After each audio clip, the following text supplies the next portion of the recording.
Welcome to the Breakthrough and Bloom podcast. My name is Kelsey Marks, and I am your host and your Breakthrough BFF. My mission in the world is to help women who are interested in spirituality really, truly understand who they are at the core of their being, guiding them through the process of healing themselves and really honing into what it means to be human. I intend to be an open channel to allow insights to flow in that help you break through to the next level of who you were always meant to be.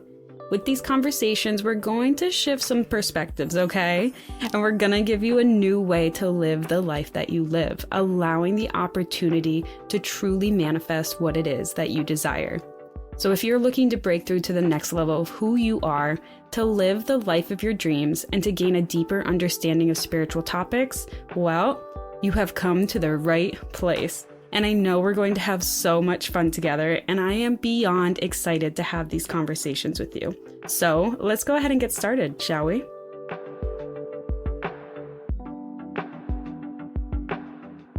Hello, everyone. Welcome back. Welcome back. I'm so glad you're here because today we're going to be talking about everyone's least favorite F word. That's right, failure. I was thinking about this morning when I was doing yoga, just the way that we've been conditioned to look at failure and how honestly that perspective of it's not serving us. How many times have we stopped ourselves from even trying something or beginning something because we're just so afraid of failure?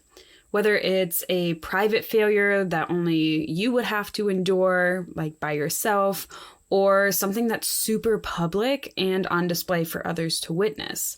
And that's what I want to talk about today, failure, and how we can change the way we view it so that we can actually use it to our advantage instead of letting it debilitate us from even taking the first step from ever starting or taking any action at all.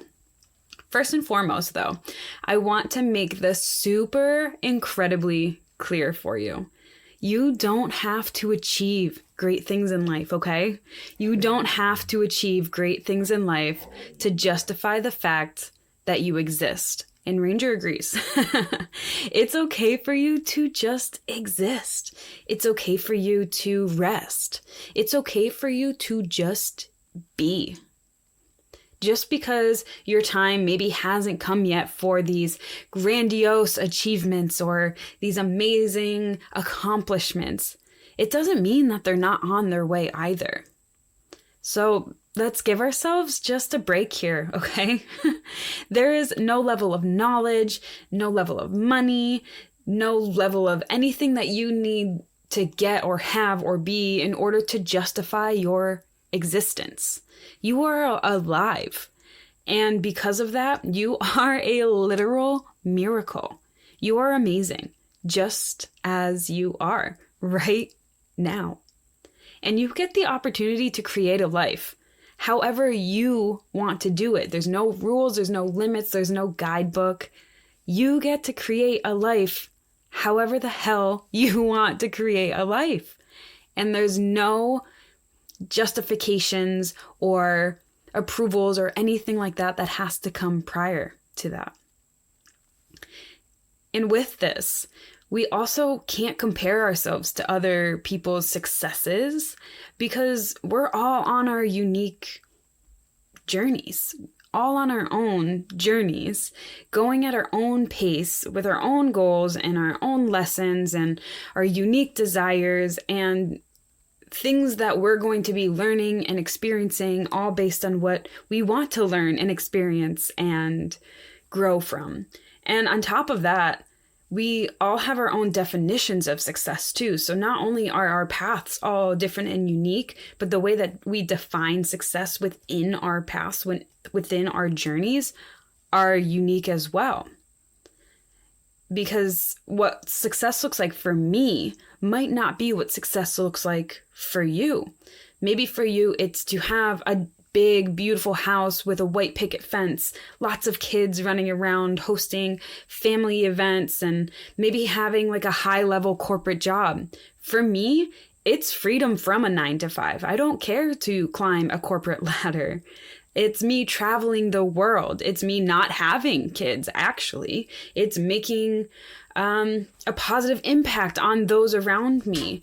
Moving up the corporate ladder, again, it just doesn't interest me. It's not my definition of success, but I know plenty of people that do feel this way, that do think, climbing a corporate ladder is the epitome of success. Becoming like a CFO, a CEO of a business that maybe isn't yours, but you you moved up in the ladder. Like, that's success for some people, but that's not success for me. So how can I compare myself to them if I don't have the same goals, if I don't define success in the same way? And even if you're thinking, okay, well, this person is doing what I want, they are the epitome of what I consider success. Great. You have similar definitions of success, but the way in which you achieve this success is unique to you. You can't follow the same exact steps someone else took. You can definitely look at it and get inspired by it and maybe put a plan together, but you have to understand that following someone else's exact steps is not going to work for you because you're not them. Even like if you had a twin and you had the same exact desires, the same exact definition of success, your paths are going to be different because you are you. You are unique. And the journey that you have to go through to get to a place of what you consider success is going to be unique for you. So you can absolutely be inspired by other people.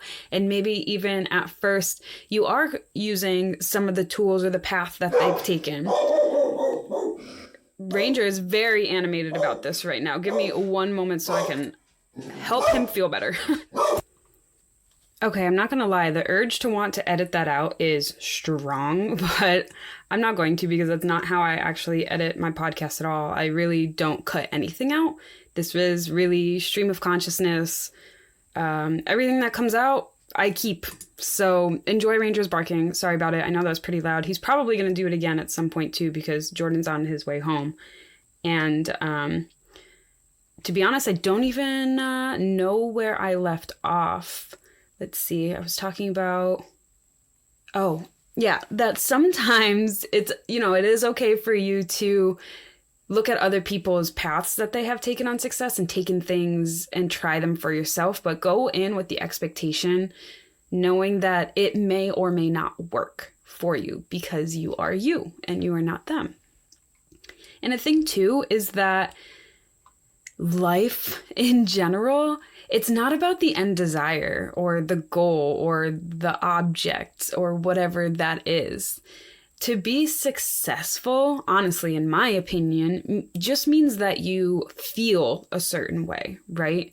So whatever your definition of success is, take a second to look at what you think having this, having XYZ, having the job, having the relationship, having the children, having the traveling, like whatever it is, what does that make you feel? Because that is what success is. It isn't an object. It's not a house. It's not a money. It's not a thing. It's that feeling. So what is the feeling for you that success brings?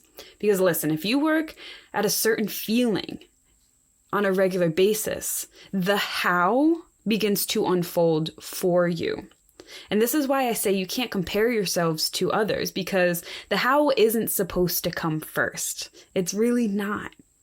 And it's really the simple act of feeling, of being in the emotions that means success. And that is what your first step is just embracing that emotion, embracing that feeling. How can you bring it into your present moment now? And the rest unfolds for you right in front of your own very beautiful eyes.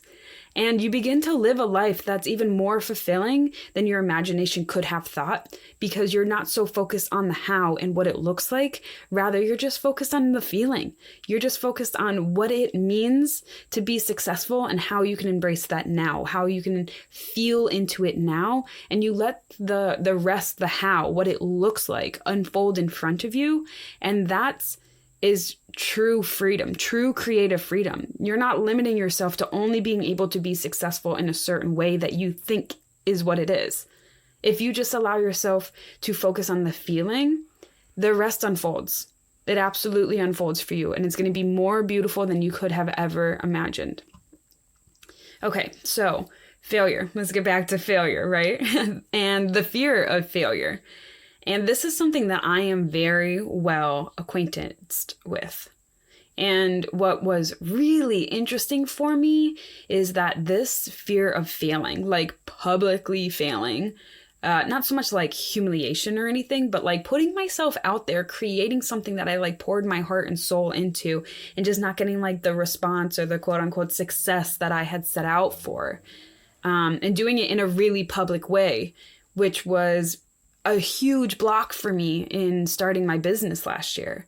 And I could not figure out for the life of me why I was struggling with this. And I was struggling so hard against this fear of failure for months when I decided I wanted to start a business.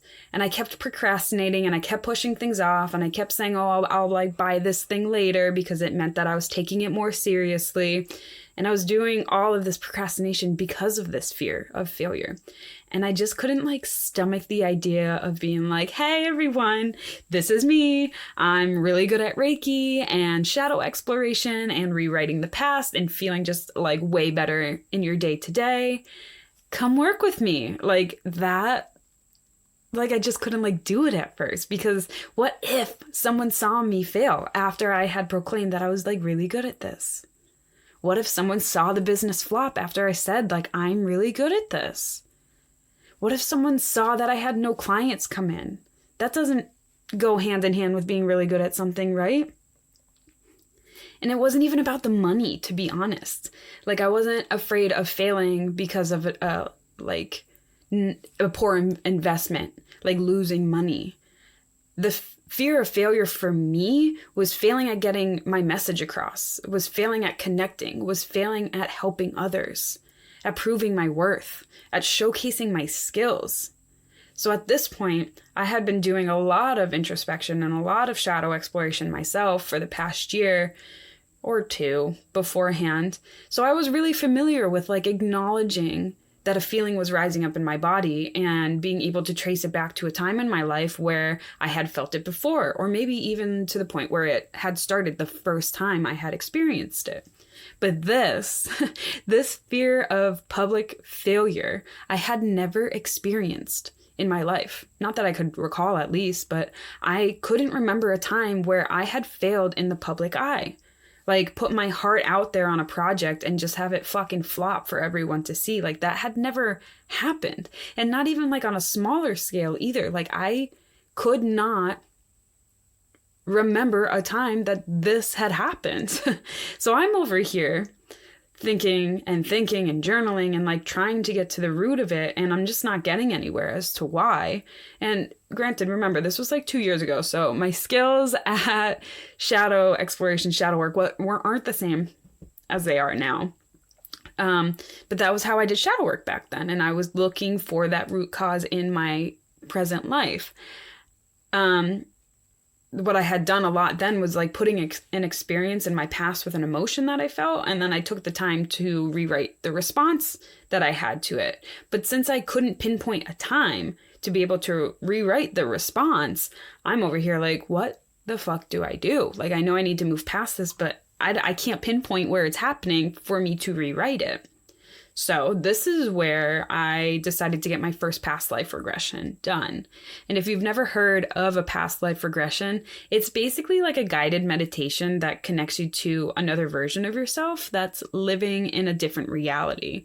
So I believe in the fact that we are multifaceted beings with infinite versions of ourselves that are experiencing life right now as well. So not only versions of like ourselves, like me, Kelsey, but like other versions of my soul in different incarnations, in different bodies, on different planets, like different timelines, all of that.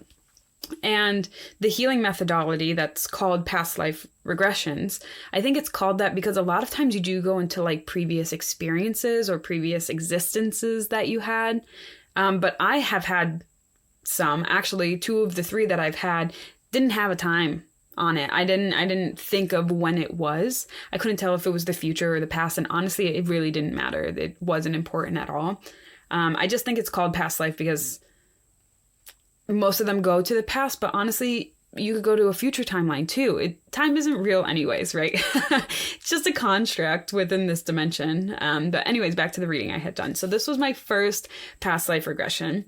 And the reason why I wanted to do this was because I felt like this fear was literally debilitating. Like I couldn't move past it. I couldn't do things because I was just like so anxious about it. And yet I had no logical explanation as to why. I couldn't be like, oh, well, because this happened before, or like I saw this happen to someone else before that I loved and it did this to them. Like it didn't exist in anywhere in this life that I could remember. I couldn't make sense of it. I couldn't pinpoint it. And at that point in my life, if I couldn't logically make sense as to why I was feeling something, I didn't know how to move past it, how to release it. Now I do, by the way. The way I do shadow exploration is so different now. It's kind of wild because it's only been like a year from then to now, from when I had my first past life regression to now. But the way that I process things are so different.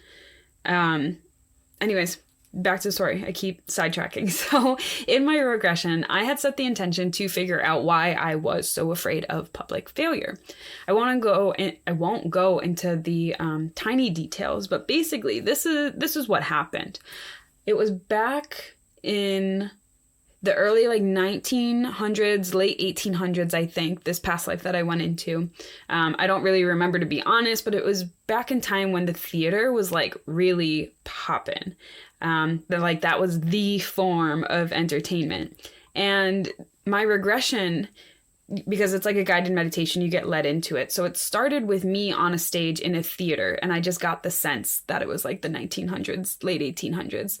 The theaters with those luxurious velvet chairs and the balconies and the huge red curtains, bougie theater that I was on. And I'm on the stage and I notice that I'm a man. And when I look at myself, I looked like my husband, which I think is so funny. I was a man. I had a thick black mustache and dark hair. I had a top hat like Abraham Lincoln. It was a vibe, okay? And as we dug into the session, I discovered that I was a man who was doing a play, acting in a one-man show. And this show I had written as a story of my life, real deep expression of myself. And at first I had the feeling that no one showed up. It was a total flop, total failure, that no one gave a shit, no one came to my show. And as we kept moving forward in the progression, I realized that I had a wife at the time who was actually Jordan. So ayo, role reversal in that life. And she was super, super supportive of me. So when I started taking the time to notice oh, I did have someone supporting me, then I started to notice that the theater was filling, and it was filling, and it was filling, and then it was totally full. Sold out show, totally full of people in the audience. And I was getting a standing ovation. And when I looked out into the crowd, there was only one seat in the front row that was empty, that I had reserved for my father. My father in that life didn't support my dream of becoming an actor, was very mean towards it, said, I don't know exactly what he said. Obviously, I'm not in that life, but just making me feel like shit for wanting to follow my dreams. And all I ever wanted in that life was his support. And I never got it. And I had also gotten the sense that this was the last time I had ever acted in this life. That I had done 2 shows and he didn't come to either of them. And it was I did the whole show for him. It's I didn't even do it for myself. I did it for him. And the fact he didn't come, it was a failure. What I didn't realize was that there was people in the audience who were crying, who felt seen, heard, and not alone for the first time ever in their life. That I had literally connected and helped those who came to watch. And this regression had given me so much clarity, so many answers, so many light bulbs. And during all of this, you're feeling exactly as if you were in that body. That's what's really cool about these regressions, is that you're really getting into it and feeling it. So of course I'm like sobbing during this, right? Because I can feel everything that I felt in that life. And because of that, I can also release what's happening as well. Because I had clarity now, I saw a different way to view what had happened here. And it was actually super successful. My play was super successful. And even if someone I loved didn't support me, I was still making a positive impact on the world. And it gave me a new perspective of putting my heart into a project and giving it to the world.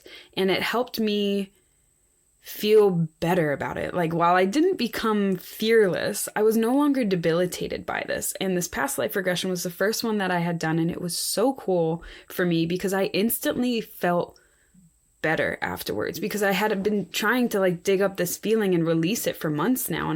And now that I had something that just made sense, and logically, does it make sense, a past life regression so much? Maybe not, but I believe in it.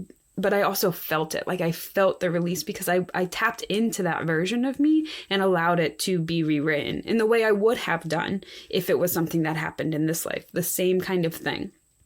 And when I look back now, I know that version of myself, the version of myself, not in the past life. So when I look back now and I look at the version of myself who started the business, I can see that I was projecting a small version of myself. I was scared. I was still holding back. But you know what? I was doing it now, at least. This past life regression had helped me start to take some action. And I was starting, even though I was afraid of the way that I was appearing to others. And listen, by plenty of people's definition of success, technically, my last business was a fucking failure. I didn't profit. I lost by a couple grand as well. I was offering different session types and I wasn't getting any new clients. I was putting new things out there and no one was biting. I was marketing myself and not seeing anybody new come in. And in the last 6 months of my lease at my office space, I didn't have a single fucking client come in. I was paying for an office space and I didn't have any money coming in. My office space is now rented out to my wonderful Reiki lady, Debbie, which is perfect because I can still use it, but also she's there like every day. So it makes me feel so much better that the space is being used. Anyways, by the definition of money and clients and social media growth and all of that things, Cosmic Crow Healing technically was a flop. It failed. But when I look back at it, I don't feel that way at all. And the fact that it doesn't exist anymore, that, I've stopped Cosmic Crow Healing and I've moved into this podcast and Breakthrough and Bloom and the coaching with that. And the fact that that isn't my business anymore, that I've pivoted, that I've basically started over. It doesn't change the fact that I see my last business as a success. I see it as a wild success. I don't see it as a failure. And the reason why is because Cosmic Crow Healing, I have learned, wasn't for others. It wasn't for other people to learn and grow through. It was for me. The amount of growth that starting that business forced me to do, the amount of triggers that it gave me, the amount of discomfort that I had to push through was insane. It was just massive. And the version of myself now versus the version of myself a year ago is so different already in just 1 year. And that business was a massive, massive part of it. And I don't know that it would have happened, this growth, if I didn't do it. And a year ago, I still struggled with sharing myself, vocally, creatively. I didn't know how to explain what it was that I did. I didn't know how to sell myself. I didn't know what an elevator pitch was. and I didn't even know how to do an elevator pitch either.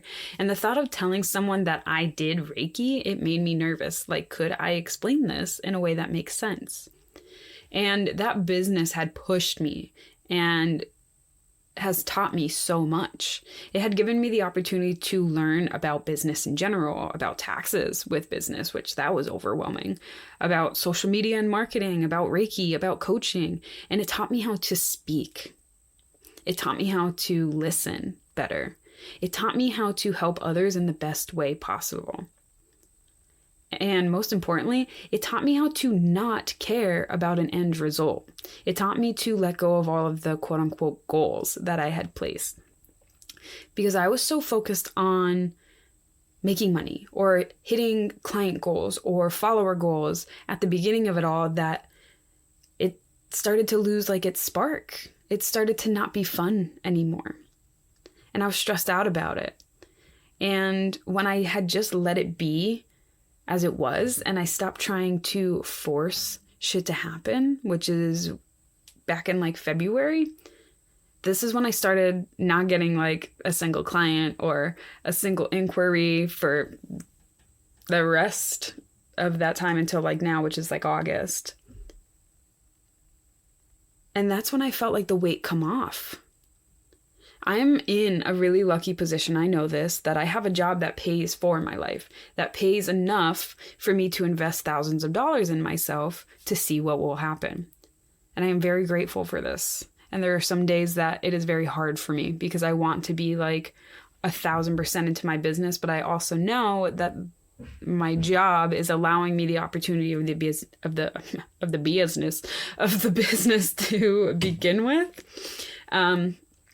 And the fact that I don't have to make ends meet with my business, with clients, with social media, all of that things, I now have a totally different perspective when it comes to how I want to show up in the world. There's less stress. There's less need to be perfect. There's less need to do all of the things people say I should be doing, all of the like coaches and social media experts online, which that was overwhelming for a time too. I got like sucked into that hole, which again, I was trying to compare myself or follow the path that other people had taken, and it wasn't working for me. It really wasn't. So in June this year, I kept getting the feeling that Cosmic Crow healing was like done and that I was meant to move on. And it wasn't like the feeling of like, oh my God, I failed, I'm running away from it. It was just more like, like I'm ready to graduate almost. So I had gotten a reading done by this lovely woman named Brenda Edwards. She does all of my readings and is always insanely spot on. Like she told me to the month when Jordan was going to get a new job 2 years ago. Anyways, she's in Springfield, Mass. if you're local, but she also actually does Zoom sessions too, which is just as good. It's brendaedwards.com. Anyway, so she confirmed for me the things that I was feeling, and she helped me see that Cosmic Crow healing really was for me to learn and grow through. And this new desire I had to make this podcast, to create online coaching, to create masterclasses, to create retreats, to create Breakthrough and Bloom. This business was for others. And I had to go through Cosmic Crow healing, that whole experience, that whole year to get to this point. And it makes total sense. I could not have made this company, Breakthrough and Bloom, this podcast, and have my current coaching style if it wasn't going through Cosmic Crow healing first. I learned what worked. I learned what didn't work. I learned a lot about what didn't work. I learned what I liked. I learned a lot of what I didn't like. And I built confidence in myself, in my abilities, in my ability to say what my price is, to price myself appropriately for the amount of energy that I'm putting into it, in finding my voice. And all of this is to say that I just think we have been looking at failure all wrong. And the fact that something doesn't come to fruition in the way that you had hoped or expected, or doesn't meet societal norms of success, doesn't mean it's a failure. Not at all. And maybe what success actually is in the aspects of your life that maybe you weren't looking at, that maybe you weren't expecting, but had growth. Maybe it's personal growth instead of financial growth. Maybe it's confidence instead of followers. Maybe it's clarity in your mission instead of a full calendar of bookings. And I'm going to be honest, I wouldn't trade what I have gained in knowledge over the past year for the money. I wouldn't. I honestly wouldn't. Because this version of me now is so comfortable with who she is. I'm clearly expressing myself in a way I never have been able to in my entire life. And all of my weird woo shit that I love to do, I'm just embracing and talking about so much easier with people. And including my husband. And I'm clearly sharing how I feel. I'm embracing myself in a way that I have never done before. I'm hugging people now. I'm a hugger now. Like, I initiate hugs now. I'm telling people that I love them with ease and with no discomfort. I find myself being the one to say, I love you first sometimes. And I don't feel anxious when I tell someone my rate for Reiki. I don't feel like I need to lower the price because we're friends. I don't feel scared that I'm too expensive anymore. I don't feel worried that I might come off a little too woo or a little too intense. And none of this would be if it wasn't for the business that I had, if it wasn't for all that it had forced me to go through.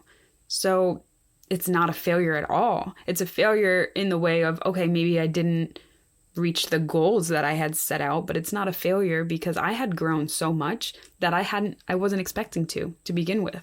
So I had gained more than I thought I would. It was just in a different way than what I had set out to achieve. So let's reframe the way we look at failing. That, okay, sure, maybe specific goals weren't met that you had put down, that you were striving for, but what did you gain instead? And even if you're thinking, well, I gained nothing, you did. You gained perspective. You've gained knowledge. You've gained something. You've gained like the knowledge that I don't want to do that again, or that didn't feel good, or that doesn't inspire me, that doesn't fill my cup. So maybe you didn't get a bunch of yeses, but you got clarity on what your no's aren't. So when you start over again because of a quote unquote failure, or you pivot, or you change completely, you're not really starting from ground zero. You have a whole new set of perspectives and knowledge in your toolkit. You have clarity on what it is you do want and what you don't want. So it really isn't ground zero. You're like on the second floor now. And sure, it's not the penthouse suite that you were hoping for, but it's not the basement either. So let's not get focused on what we think success is, the goals, the metrics, the money, and let's just fucking create, okay? Let's just be who we are. And let the magic of who we are be what shines and help unfold the life we want for ourselves. When we just embrace who we are and let our hearts sing, we can let life just unfold, as opposed to trying to make our voice fit a goal or a deadline or a timeline or expectations that we think is what's going to bring us happiness. Again, bringing this back to the beginning of the episode here. Let's not focus on the plans, on the hows, on the steps. Let's just focus on the feeling more so, and let the steps unfold in front of us, and know that if a pivot or a change is happening, it's because it's meant to. Because maybe what we were doing before just doesn't serve us anymore. Because maybe we've learned the lessons that we've needed to learn, and that it was just totally personal, as opposed to like a financial gain. It was more of a mental gain, emotional gain, confidence gain, whatever it is. Just don't, get focused on the missing father in the theater. Don't get focused on something that is an end result. Just create and know that someone else in that theater is so happy that you did it. Ooh, you like my little analogy with my past life? And the thing is, too, most people, they're gonna actually silently enjoy what you do more often than tell you that they do enjoy it. More often than they reach out and congratulate you or comment how great it is. It's just the way it is. Think about it yourself. How often are you like silently following people that you enjoy, but you never actually reach out to them and say, hey, I love your work? It is what it is. You just have to know that there are people who are silently appreciating you. And at the end of the day, the only voice you truly need to hear appreciation from is yourself. So just keep being nice to yourself. Keep appreciating yourself and the journey that you're on, and release the expectations that you have to meet certain goals. Set the expectations that you want to feel a certain way. Work on that. I'm telling you, the rest is just going to fall into place. So with this, I hoped that you enjoyed today's episode. And if this resonated with you, send this to someone that you love. Let's help each other win, okay? Let's help each other change what it means to be successful. Let's make it not so fucking stressful to be successful. Let's change what it means to fail. And maybe we can just see failure as more of like a pivot as opposed to like something that means you suck, because it really doesn't at all. Also, leave me a review or comment down below. This helps me know what you're enjoying and also what you want to hear more of. And also don't forget to subscribe too, so then you know when every episode drops on Friday and you can be the first to listen. And make sure you're following me on Instagram at Breakthrough and Bloom to get all of the behind the scene content and lots of other helpful tips and tricks. And if no one has told you this today, I am proud of you. You're doing amazing, sweetie. And I love you, I love you, I love you. And I'll catch you in the next one.